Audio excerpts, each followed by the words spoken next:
오늘도 이곳에 함께 모여 하나님께 예배를 드리고 계신 여러분 모두에게 우리 주님의 은혜와 평화가 넘치시기를 바랍니다.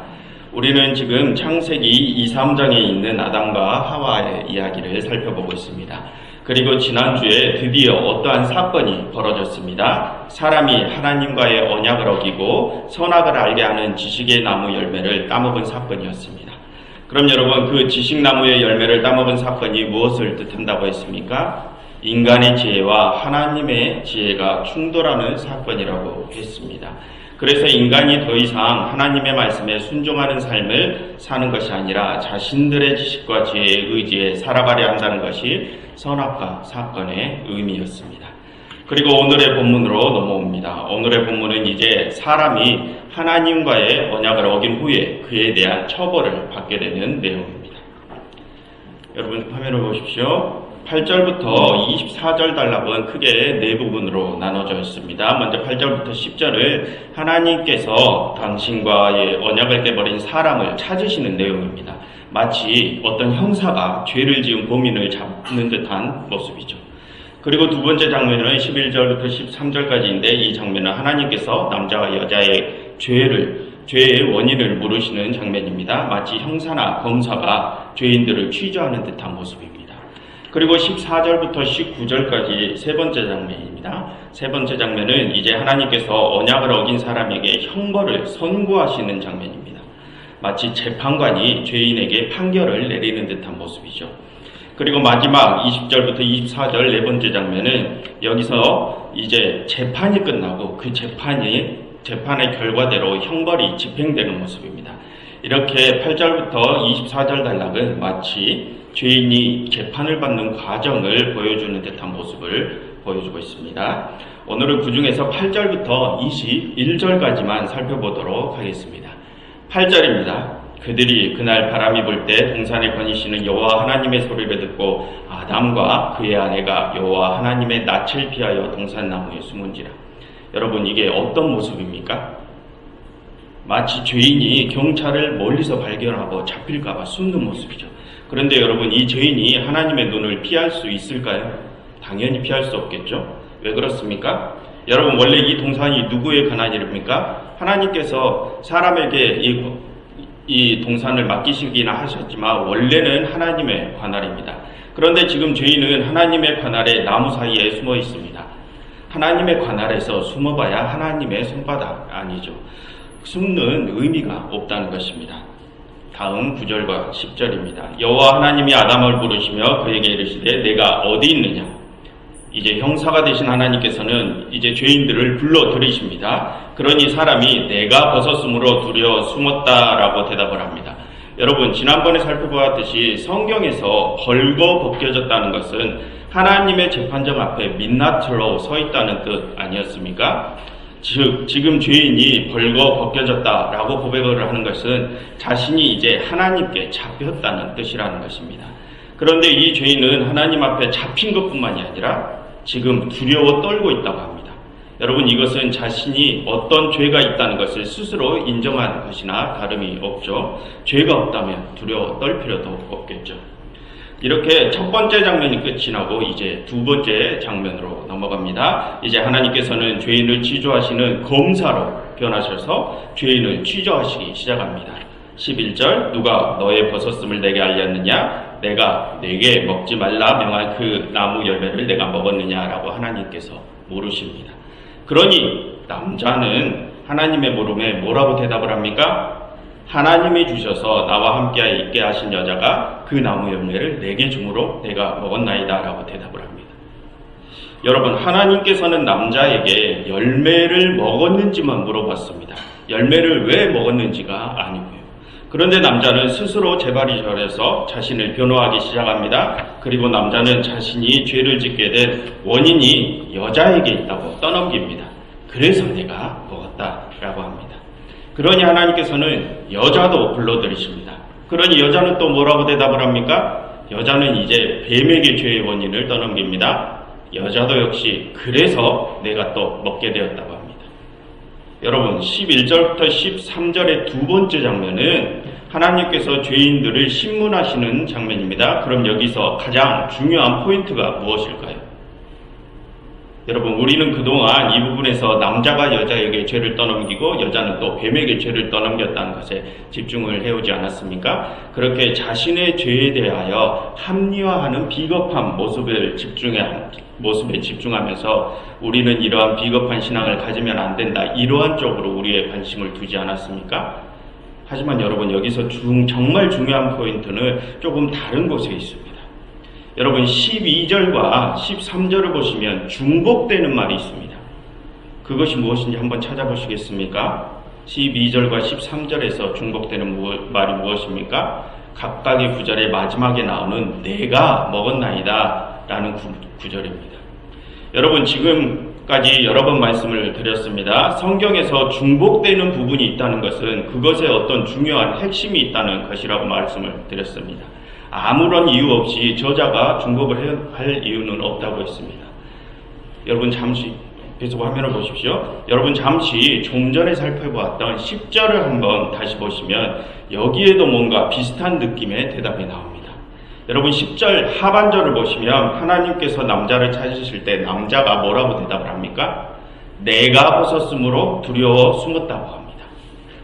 그럼 여러분, 지금 이 10절과 방금 살펴본 12절과 13절에서 또 중복되는 말이 있습니까? 내가 두려워 숨었다, 내가 먹었다. 여러분, 여기서는 또 뭐가 중복이 됩니까? 나라는 단어가 중복이 됩니다. 여러분, 하나님께서는 지금 남자와 여자를 취조하고 계시죠. 그런데 하나님의 물음에 그들이 대답할 때 그 주어가 무엇입니까? 모두가 다 나입니다. 나.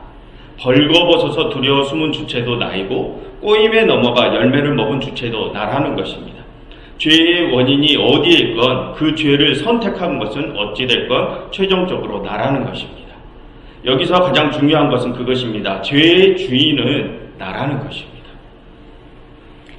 여러분, 화면을 다시 보십시오. 여러분, 8절부터 지금 13절까지 해서 가장 많이 나오는 단어가 무엇입니까? 8절에서 내가 하나님의 소리를 들었다, 내가 숨었다. 10절 내가 벗었다, 내가 두려웠다. 12절 내가 먹었다, 13절 내가 먹었다. 오늘의 본문이 시작되고 하나님과 사람의 문답이 진행되면서 지금까지 가장 많이 중복된 단어가 나입니다. 남자건 여자건 사람의 대답에는 온통 내가 중심이 되어 있습니다. 그렇다면 여러분, 이게 무슨 뜻이겠습니까? 사람의 관심은 이제 온통 나 자신뿐이라는 것입니다. 사람의 삶은 이제 나 자신에 의존한다는 것입니다. 그것이 지금 이 두 번째 장면, 하나님이 사람을 취조하시는 장면에서 밝히는 가장 큰 죄입니다.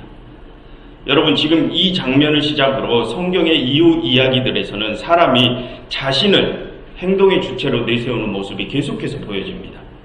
여러분, 창세기 1장부터 오늘의 본문은 이전까지의 내용들을 한번 떠올려 보십시오. 이전까지의 내용들에서는 단 한 번도 사람이 자기 자신을 어떤 행동의 주체로 내세운 적이 없습니다.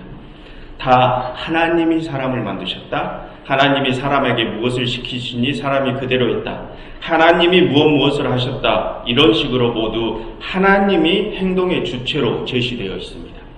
그런데 사람이 하나님과의 언약을 어기고부터는 이제 사람 자신이 행동의 주체로 제시됩니다.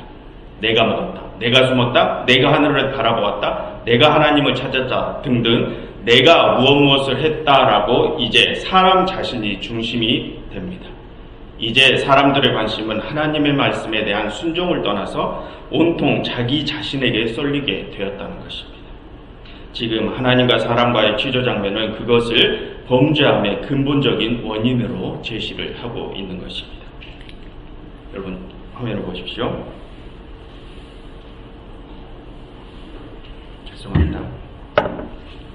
여러분, 그렇게 사람이 하나님의 말씀에 순종함을 버리고 자기 자신에게로 중심을 옮기니 어떠한 모습이 보여집니까? 그렇게 하나님과 사람과의 관계가 깨지니 사람과 사람과의 관계도 깨집니다. 그 모습이 바로 남자가 여자에게 죄를 떠넘기고 여자가 뱀에게 죄를 떠넘기는 장면입니다. 여러분, 그처럼 하나님과 사람과 사람 간의 관계가 파괴된 원인이 무엇이라고요? 사람, 나 자신이 중심이 되었다는 것이 근본적인 원인이라는 것입니다. 자기중심주의, 이기심과 같은 것들 말입니다. 여러분, 이제 더 이상 사람을 취조할 필요도 없습니다. 남자와 여자, 그들이 보여준 그 자기중심적인 모습만으로도 이미 죄가 성립이 되었습니다. 사람은 그 자기중심적인 모습 자체만으로도 이미 자신의 죄를 자백한 것이나 다름이 없습니다. 그러니 하나님께서는 더 이상 사람들을 취조하지 않으십니다. 하나님께서는 이제 취조를 멈추시고 바로 판결로 넘어가십니다. 14절입니다. 화면을 보십시오. 하나님께서는 먼저 뱀에게 판결을 내리십니다. 하나님께서는 뱀에게 모든 짐승들보다 저주를 받아 배로 다니고 흙을 먹게 될 것이라고 하십니다. 여러분, 지난번에 이 이야기에서 뱀은 원래 무엇을 형상화한 것이라고 했습니까? 우리 인간의 간교한 모습을 형상화한다고 하였습니다. 그럼 여러분, 지금 하나님께서 뱀에게 내리신 형벌이 무슨 뜻일까요? 우리의 인간의 간교함은 저 바닥까지 낮아질 것이라는 뜻입니다. 여러분, 지난주에 솔로몬 이야기를 잠깐 드리지 않았습니까? 인간 중에 가장 뛰어난 지식과 지혜를 가졌던 솔로몬, 그의 마지막이 어떻게 되었습니까? 패망이었습니다. 하나님의 말씀이 아니라 인간의 지혜에 의지한 결국이 패망이라는 것입니다. 하나님께서는 지금 그 말씀을 하시는 것입니다. 인간 너희들의 간교한 지식과 지혜, 그래 너희 그러한 것들 내세워봐라. 너희들이 자부하는 그 지식과 지혜들 내세우면 내세울수록 너희는 더 밑으로 곤두박질 질 것이다. 이 말씀을 하시는 것입니다. 그리고 하나님께서는 뱀에게, 화면을 보십시오. 그리고 하나님께서는 뱀에게 너는 살아있는 동안 흙을 먹게 될 것이다 라고 말씀을 하십니다. 여러분, 성경에서 말하는 흙이란 생명과 관련되어 있기도 하지만 반대로 죽음, 고통과도 관련이 되어 있는 말입니다. 여러분, 하나님께서 사람을 뭐로 만드셨다고 하셨습니까? 흙으로 만드셨다고 하시죠. 그런데 반면에 사람이 죽으면 또 어디로 돌아간다고 합니까? 흙으로 또 돌아간다고 합니다. 흙은 생명과도 연결이 되어 있지만 반대로 죽음과도 연결이 되어 있습니다. 그리고 구약의 예언서들에 나오는 고대 이스라엘인들은 하나님 앞에 어떠한 잘못을 범하면 재와 먼지를 뒤집어 쓰고 자신들의 죄를 통회하는 모습을 보입니다. 고통스러운 모습을 표현하는 것이죠. 즉, 흙이란 죄와 고통, 그러한 것들과도 연결이 되어 있다는 것입니다. 그럼 여러분, 방금 뱀은 무엇을 상징한다고 했습니까? 우리의 간교한 마음을 상징한다고 했습니다. 그럼 우리의 간교함이 살아있는 동안 흙을 먹는다는 것이 무슨 뜻일까요? 우리의 간교함을, 우리가 간교한 마음을 지니고 있으면 살아있는 동안, 즉 죽음이 찾아올 때까지 고통이 함께 한다는 말씀 아니겠습니까? 다음 15절입니다. 하나님께서는 뱀에게 형벌을 계속 내리십니다. 너와 내 후손은 여자와 그 후손의 원수가 되게 하고 여자의 후손은 내 머리를 상하게 하고 너는 그 발꿈치를 상하게 할 것이라고 말씀을 하십니다. 여자와 뱀이 서로 원수지간이 된다는 것이죠. 그런데 방금 뱀은 우리의 간교한 마음이라고 했습니다. 그러니 지금 이 형벌은 여자와 우리의 간교한 마음이 원수가 된다는 것이죠. 여자와 간교함이 원수가 된다. 여러분, 이게 무슨 뜻일까요? 여러분, 잠시 화면을 보십시오. 여러분, 잠시 20절로 넘어가서 여자의 이름 하와에 달린 각주를 한번 보시겠습니까? 지난번에 살펴봤습니다. 하와라는 이름에는 어떠한 뜻이 있습니까? 생명이라는 뜻이 있다고 했습니다. 그리고 20절 하반절에서 그 생명이라는 뜻을 가진 하와가 모든 산자의 어머니가 된다고 합니다. 그럼 다시 한번 15절로 넘어와서 그 생명을 상징하는 여자가 간교함을 상징하는 뱀과 원수가 된다는 것. 여러분, 이게 무슨 뜻일까요? 여러분, 이전에 여기 나오는 남자와 여자는 단순하게 성별을 구별하는 것만이 아니라고 했습니다. 다른 뜻이 있다고 했습니다. 그럼 이 이야기에 나오는 여자는 무엇을 상징한다고 했습니까? 나와는 전혀 다른 타인이라고 했습니다. 그렇다면 여러분, 방금 전에 화면을 보십시오. 방금 전에 10절부터 13절에서 사람들의 범죄함의 근본적인 원인이 무엇이라고 했습니까? 나의 중심이 내가 되는 것, 자기의 중심주의, 자기중심주의, 이기주의가 범죄함의 근본적인 원인이라고 했습니다. 그 자기중심주의로부터 사람의 간사함이 시작된다는 것입니다. 그것을 상징하는 것이 바로 뱀의 모습입니다. 그렇다면 여러분, 그렇게 우리의 삶에서 내가 중심이 될 때 무엇이 찾아온다고 했습니까? 죽음이 찾아온다고 했습니다. 그러면 반대로 여자는 무엇을 상징한다고요? 나와는 전혀 다른 타인이라고 했습니다. 그럼 나와는 전혀 다른 타인을 상징하는 그 여자에게 무엇이 있다고 합니까? 생명이 있다고 합니다. 내가 중심이 되는 모습을 상징해주는 뱀, 그에게는 죽음이, 반면에 타인을 상징하는 여자, 그에게는 생명이 있다고 합니다. 그럼 여러분, 이게 무슨 뜻입니까? 나에게는 죽음이 있고 타인에게 생명이 있다는 것입니다. 그것이 뱀과 여자가 원수가 된다는 말입니다. 그렇다면 여러분, 이게 무슨 뜻일까요? 이제 생명은 내게 있는 것이 아니라 타인에게 달렸다는 것입니다. 그러니 내가 아니라 타인을 위한 삶을 살라는 것입니다. 이기심과 자기중심주의로 똘똘 묻힌 내 자신을 원수로 생각하고, 그래서 나만 잘 살고 나만 잘나지기를 바라는 간사한 지식은 떨쳐버리고 타인을 위한 이타적인 삶을 살라는 것입니다. 그것이 내 자신에게 생명을 주는, 그것이 다시 내 자신에게 생명을 주는 것이라는 말입니다. 계속 화면을 보십시오. 다음 16절입니다. 죄송합니다. 16절입니다. 뱀에게 형벌을 다 내리신 하나님께서는 이제 여자에게 형벌을 내리십니다. 하나님께서는 여자에게 임신하는 고통을 주십니다. 그런데 여러분, 방금 전에 완전한 타인을 상징하는 여자에게는 생명이 있다고 했습니다. 그리고 하와라는 이름 역시 생명이라는 뜻을 가졌다고 했습니다. 그럼 그것과 지금 하나님께서 여자에게 내리시는 임신이라는 형벌을 같이 한번 생각을 해보십시오. 그럼 그 임신이라는 형벌의 의미가 무엇이겠습니까? 여자에게는 임신이라는 고통의 형벌이 주어졌습니다. 근데 그 고통이라는 형벌은 고통으로 끝나는 것이 아니라 생명과 연결이 된다는 것입니다. 그렇다면 여러분, 화면을 보십시오. 우리는 지금 이 재판이 원래 처음에 세워졌던 규칙과는 뭔가 분위기가 다른 쪽으로 흘러가고 있는 것을 느낄 수 있지 않습니까? 여러분, 원래 처음에 하나님과 사람이 맺은 언약이 무엇이었습니까? 지식의 열매를 맺으면 그 결과가 무엇이라고 했습니까? 죽음이라고 했습니다. 그것이 원래 처음 세워졌던 규칙입니다. 그런데 여러분, 다시 3장 16절을 보시면 지금 여자에게 주어진 형벌이 무엇입니까? 임신이라는 고통입니다. 그러나 그 고통이 나중에 무엇과 연결이 됩니까? 다시 생명과 연결이 됩니다. 새 생명과 연결이 됩니다. 그렇다면 여러분, 지금 분위기가 원래의 규칙과는 다른 쪽으로 흘러가고 있는 느낌이 들지 않으십니까? 여러분, 화면을 보십시오. 지금 이 이상한 분위기는 여자에게 주어진 형벌에서만 느껴지는 게 아닙니다. 다음 17절부터 19절을 보시면 하나님께서는 여기서 남자에게 어떠한 형벌을 내리십니까? 19절 마지막을 보십시오. 하나님께서는 원래의 규칙대로 남자에게 흙으로 돌아가게 될 것이라고 하십니다. 죽음이라는 형벌을 내리시죠. 하지만 그 앞을 보시면 뭔가 원래의 규칙이 흐트러지고 있음이 보입니다. 여러분, 그 앞을 보시면 하나님께서는 남자에게 어떤 선고를 내리십니까? 남자가 흙으로 돌아갈 때까지 땅을 일구며 평생을 수고하며 살게 될 것이라고 선고를 내리십니다. 근데 무엇이 원래의 규칙에서 흐트러졌다는 것입니까? 여러분, 원래의 규칙이 무엇이라고요? 선악을 알게 하는 열매를 먹으면 죽는다는 것입니다. 그럼 그 죽음이 언제 찾아온다는 말입니까? 정확히는 알 수 없습니다. 그런데 분위기상으로는 하나님과 언약을 깨뜨리고 죄를 지은 그쯤에서 죽게 될 것이라는 느낌이 강하게 옵니다.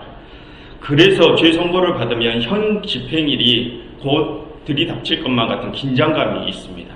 그런데 여러분, 17절과 19절을 보시면 하나님께서는 남자에게 뭐라고 하십니까? 죽을 때까지 땅을 일구는 고통이 따를 것이라고 합니다. 즉, 그것은 죽음이라는 것이 지금 당장은 찾아오지 않는다는 것입니다. 그리고 여러분, 화면을 보십시오. 우리는 이미 5장의 내용도 알고 있습니다. 5장 4절 5절을 보시면 아담이 934를 살고 죽었다고 합니다. 여러분, 이 정도의 삶이면 지금 우리들의 삶의 10배에 가까운 삶입니다. 즉 다시 본문으로 돌아와서 생각을 해보시면 지금 하나님께서 남자에게 내리신 선고에는 거의 영원과 맞먹을 정도의 생이 더 허락되었다는 것을 알 수 있습니다. 그만큼 형 집행일이 뒤로 유보되었다는 것입니다. 여러분, 하나님께서는 자신과의 언약을 어긴 사람에게 죽음이라는 형벌이 있을 것이라고 하셨습니다. 그것이 원래의 규칙이었습니다. 그런데 하나님께서는 지금 남자와 여자에게 내리신 형벌을 보면 임신과 노동이라는 고통이 주어지긴 합니다. 하지만 정작 근본적인 형벌인 죽음은 원래의 규칙과는 다르게 그들을 찾아갑니다. 여자에게는 죽음이 아니라 생명과 연결된 벌이 주어지고 남자의 죽음은 천년에 가까우리만큼 뒤로 유보됩니다. 여러분, 지금 이 재판이 원래의 규칙과는 다르게 왜 이렇게 이상하게 흘러가는 것일까요? 그리고 그 이상한 상황을 만드신 하나님의 뜻은 무엇일까요? 여러분, 우선 다음 구절들을 먼저 보시겠습니다. 화면을 보십시오. 20절과 21절입니다. 지금까지 앞에서는 계속해서 무서운 재판정의 모습을 보여주었습니다. 남자와 여자가 형사처럼 보이는 하나님께 잡히고 검사 하나님께 취조를 당하고 판사 하나님께 형벌을 선고받는 아주 무서운 장면이었습니다. 무서운 분위기였습니다. 그런데 갑자기 20절과 21절에 들어와서 이 남자는 생명에 관한 말을 합니다. 앞에서는 죄와 형벌과 죽음에 관한 말을 하다가 갑자기 20절에 들어와서 이 남자는 새 생명에 관한 밝고 희망찬 말을 합니다. 분위기가 완전히 확 바뀌죠. 여러분, 왜 이 남자는 이렇게 밝고 희망찬 얘기를 갑자기 꺼내는 것일까요? 이 남자는 도대체 왜 재판정에서 갑자기 말을 바꾸는 것일까요? 뭔가 이 사람이 앞에 형벌 선고 장면에서 우리가 모르는 다른 것을 깨달은 것은 아닐까요? 화면을 보십시오. 그것은 방금 말씀드린 것처럼 이 사람도 지금 이 재판이 원래의 규칙과는 뭔가는 다른 방향으로 진행되고 있다는 것을 깨달은 것입니다. 그럼 여러분, 이 사람이 깨달은 것이 무엇일까요? 지금 남자와 여자 자신들에게 내려진 형벌이 원래의 규칙보다 훨씬 감형되었다는 것을 깨달은 것입니다. 여러분, 이러한 일이 어떻게 일어나게 된 것입니까? 어떻게 사람들에게 내려진 형벌이 감형되어진 것일까요? 그것은 하나님께서 그 재판의 중재자로 나섰기 때문입니다. 여러분, 하나님께서는 한 인격체로 계신 분이 아니라고 했습니다. 자연으로도 계실 수 있고 온 우주로도 계시고 모든 만물 위에도 계시고 수많은 인격체로도 계시는 분이라고 했습니다. 그러니 우리는 하나님을 한 가지 형상으로 고정시킬 수 없다고 했습니다. 그런 성질을 가지신 하나님이시기에 지금 이 재판정에서 심판자로 계시는 하나님이시지만 그 하나님이 죄인들의 변호자로도 서실 수 있는 것입니다. 하나님께서 재판정의 판사임과 동시에 죄인의 변호사가 되어주신다는 것입니다. 그래서 여러분, 신약을 보시면 그 아들 예수님께서 우리를 위한 중재자가 되어주신다고 하지 않습니까? 하나님 당신께서 직접 우리를 변호해 주신다는 것입니다. 그래서 이 재판에서 사람들의 형벌이 감형된 것입니다. 여러분, 화면을 보십시오. 21절을 보십시오. 하나님께서는 사람에게 어떤 행동을 보이십니까? 하나님께서 사람과 그의 아내를 위하여 가죽옷을 지어서 입히십니다. 여러분, 이게 무슨 뜻일까요? 하나님께서 다시 사람들을 돌보아 주신다는 것입니다. 사람들이 하나님 당신과의 언약을 깨버리고 자기 중심주의에 빠져서 하나님의 말씀에 대한 순종을 저버리고 사람들 서로 간의 관계도 다 깨버리고 그러한 죄악을 저지른 죄인들임에도 불구하고 하나님께서는 다시 사람들을 돌보아 주신다는 것입니다. 화면을 보십시오. 여러분, 지난 3장 7절을 보시면 사람들이 열매를 따먹고 처음으로 한 일이 서로 부끄러워 무화과 나뭇잎으로 자신들의 몸을 가리는 일이었습니다. 그런데 여러분, 거기서 부끄럽다는 것이 무슨 뜻이라고 했습니까? 죄를 지었다는 것이라고 했습니다. 그러니 그 죄를 가리고 싶다는 뜻이죠. 그런데 그 죄를 무엇으로 가립니까? 나뭇잎으로 가렸습니다. 여러분, 이게 무슨 뜻일까요? 나뭇잎으로 죄를 가리라. 자기들 스스로의 힘으로는 자신들의 죄를 가릴 무언가를 만들 수 없다는 것입니다. 오직 하나님께서 만들어 놓으신 것만으로 죄를 가릴 뿐이라는 것입니다. 여러분, 그들은 자신들의 지식과 지혜를 내세우면서 자신들 스스로 뭔가를 할 수 있다고 호언장담했습니다. 하지만 그들은 정작 자신들의 죄를 가릴 어떠한 것도 만들 수 없는, 아무런 능력도 없는 초라한 자들입니다. 그런데 여러분, 21절을 다시 보시면 하나님께서는 그런 그들을 위하여 무엇을 만들어 입히십니까? 가죽옷을 만들어 입히십니다. 무슨 뜻입니까? 하나님께서 직접 그들의 죄를 가려주신다는 것입니다. 하나님께서 직접 죄인들을 돌보아 주신다는 것입니다. 우리 인간은 우리 스스로의 지식이 뛰어나다고 자부하지만 정작 삶과 죽음의 실존 앞에서 우리는 우리의 죄를 가릴 그 어떠한 것도 만들어낼 수 없습니다. 우리의 지식은 고작 그것뿐입니다. 우리는 우리의 죄를 절대 우리 스스로 해결할 수 없습니다. 그래서 하나님께서 해주십니다. 우리의 죄악을 가려주실 옷을 만들어 주십니다. 우리의 죄를 직접 하나님께서 담당해 주신다는 것입니다. 당신을 버린 우리인데도 불구하고 그런 죄인인 우리를 다시 돌보아 주신다는 것입니다. 그럼 여러분, 하나님께서는 왜 죄인인 우리를 다시 돌보아 주십니까? 여러분, 아까 전에 뱀과 여자가 원수가 된다는 것이 무슨 뜻이었습니까? 내가 중심이 되는 삶에는 죽음이, 타인을 위한 삶에는 생명이 있다는 뜻이었습니다. 그리고 방금 하나님께서는 사람의 죄를 감형해 주셨다고 했습니다. 즉, 하나님께서는 이제 우리가 내 자신이 아니라 타인을 위한 삶을 살도록, 그래서 우리로 다시 새 생명을 얻도록 하기 위해서, 그것을 위해서 죄인인 우리의 형벌을 감형해 주시고 우리를 다시 돌보아 주신다는 것입니다. 여러분, 오늘의 본문에서 하나님께서는 하나님 당신을 버린 우리인데도 불구하고 우리 대신 중재자의 역할을 해주셨습니다. 항상 내가 중심이 되는 삶을 살아가는 우리인데도 불구하고 하나님께서는 그런 우리에게 또 한 번의 기회를 주십니다. 여러분, 하나님께서는 그런 분이십니다. 그만큼 우리를 사랑하시는 분이십니다. 당신을 버린 우리이지만 그런 우리를 끝까지 돌보시는 분이십니다. 끝까지 우리가 죽음에 떨어지지 않게 하기 위해서 죽음이라는 형벌까지 뒤로 유보해 주시는 분이십니다. 그리고 그 죽음을 이기게 하기 위하여 당신의 친아들을 버리면서까지 우리에게 새로운 생명을 주신 분이십니다. 여러분, 그렇게 우리를 사랑하시는 하나님께서 말씀을 하십니다. 이제 생명은 너희 자신이 아니라 타인에게 달려있다고 말씀하십니다. 여러분, 하나님께서는 우리를 사랑하셔서 우리의 죄를 대신 담당해 주시고 새로운 생명을 허락하셨습니다.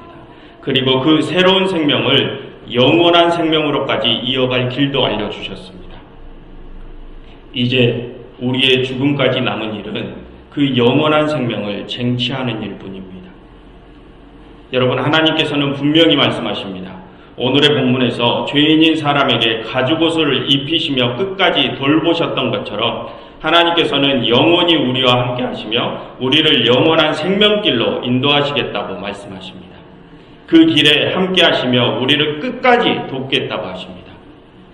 그러니 우리는 그 하나님을 의지하며 그 영원한 생명을 쟁취하기만 하면 됩니다.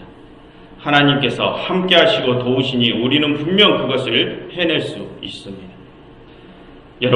여러분들께서는 그것을 쟁취하시겠습니까? 만약 그것을 원하신다면 이제는 내가 아니라 타인을 위한 삶을 살아내시길 바랍니다. 하나님께서는 분명 우리가 그것을 할 수 있다고 하십니다. 그리고 하나님께서는 그렇게 우리가 서로를 위하여 사는 삶이 하나님 당신을 위한 삶이라고 하십니다.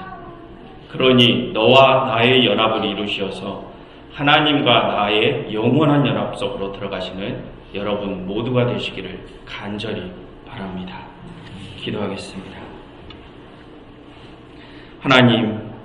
하나님을 저버린 저희를 끝까지 돌보시는 하나님의 은총을 저희가 아오니 이제는 저희가 하나님의 은혜에 응답을 드리는 자들이 되고 싶습니다.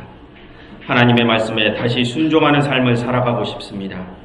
그러니 하나님, 이제 저희로 이기적인 삶이 아니라 이타적인 삶을 살게 하시고 그 모습 속에서 하나님과의 영원한 연합을 이루게 하시옵소서.